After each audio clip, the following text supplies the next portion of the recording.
एकादशी जवळ आली आहे आणि आता आपण याचं करून दाखवणार आहे। हे रताळं खूप पौष्टिक असतात। बटाट्यातले जे जे गुणधर्म आहेत ते सगळे याच्यात असतात। याला पूर्वी बटाटाच म्हटलं जायचं।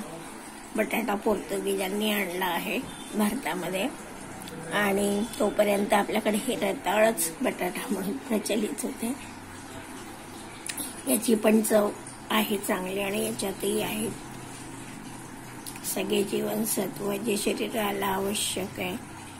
तर चला आज आपण करूया याचा फराळ। म्हणजे एकादशीचा जो फराळ असतो तो एकादशीमध्ये ह्याच्या चकत्या करून पाकामध्ये घालतात। चला तर आपण पाहूया ही रेसिपी। प्रथम हे सगळं स्वच्छ धुवून सोलून घ्यायचं। आपण सगळे रताळं छान व्यवस्थित सोलून आणि कट करून घेतले। याच्यात थोडं मीठ घालून हे परत एकदा स्वच्छ धुवून घेऊ आणि समोर कढई ठेवली आहे। त्या कढईमध्ये आपण याला थोडं शिजवून घेणार आहोत। प्रथम आपण याला हे स्वच्छ करून घेऊ। या कढईत याला शिजवून घ्यायचं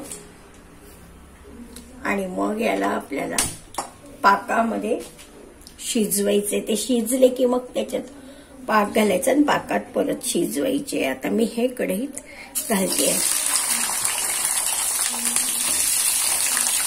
आणि याला आता आपल्याला झाकून ठेवावं लागेल, कारण हे पाण्यातून काढून मी डायरेक्ट त्याच्यात टाकले आहे। बटाट्यासारखेच हे थोडे वाफवून घ्यायचे। जसं आपण बटाट्याला वाफवून घेतो सेम प्रोसिजरने थोडंसं फिरवायचं। ते पाणी थोडंसं तडतडत आहे तोपर्यंत आपण त्याला झाकून ठेवूया। झालं की दाखवते मग। आता याला आपण हलके हलके शेकून घेऊया, वाफवून घेऊया। थोडं थोडं परतायचं याला।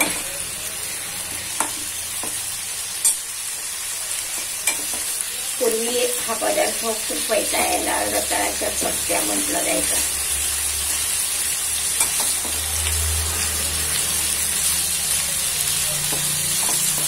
आणि याच्यात भरपूर साखर असते, भरपूर चांगले जीवनसत्व असतात, पोटॅशियम, आयरन याच्यात असते। जे बटाटा द्यायचे ते ह्याच्यात असेल। तर हा फार पूर्व पारंपरा आपल्याकडे चालत आलेली आहे। ही रेसिपी जी आहे ती तर खूपच पारंपरिक आहे। अगदी महाराष्ट्रामध्ये त्याची पद्धत होती। एकादशीला करायची, महाशिवरात्रीला एकादशीला केली जायची।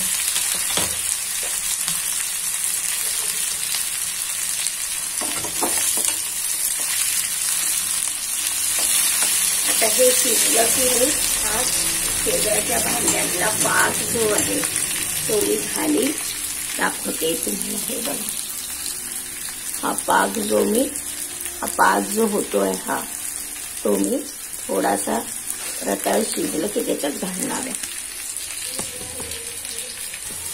बघा असे खमंग भाजून घ्यायचे याला आणि बाजूला पाक होतो ते अजून तो पाक आपल्याला साधारण पातळसरच ठेवायचा आहे। त्या पाकात हे घालायचे नंतर आणि थोडं गरम करून घ्यायचं बाकी काही नाही। हा पाक मी आता याच्यात ओतते। झालंय, हे शिजलेलं आहे। अजून थोडं शिजू द्यावं। सगळे करून झालं पाहिजे। जसा हे जसं झालंय तसं सगळं झालं पाहिजे। ब्राऊन ब्राऊन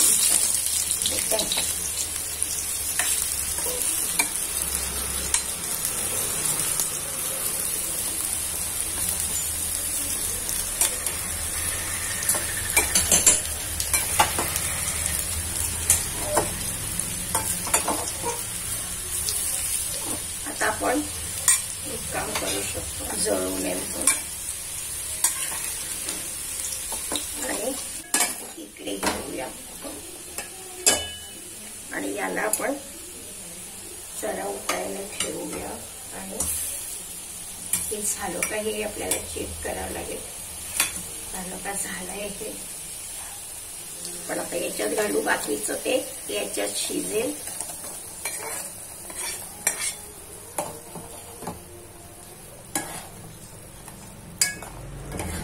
आणि आता आटू द्यायचा पाक आणि साधारण पातळच ठेवायचा हा.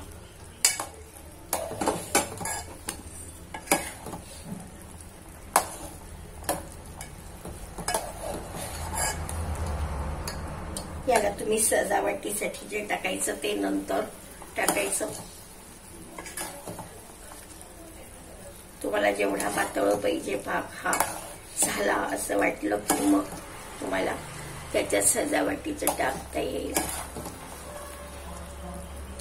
गोळही घातल्या जायचा पूर्वी याच्यात,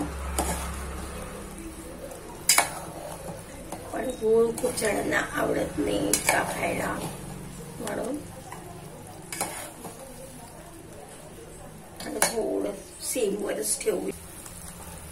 बघा किती छान होऊन राहिलेलं आहे.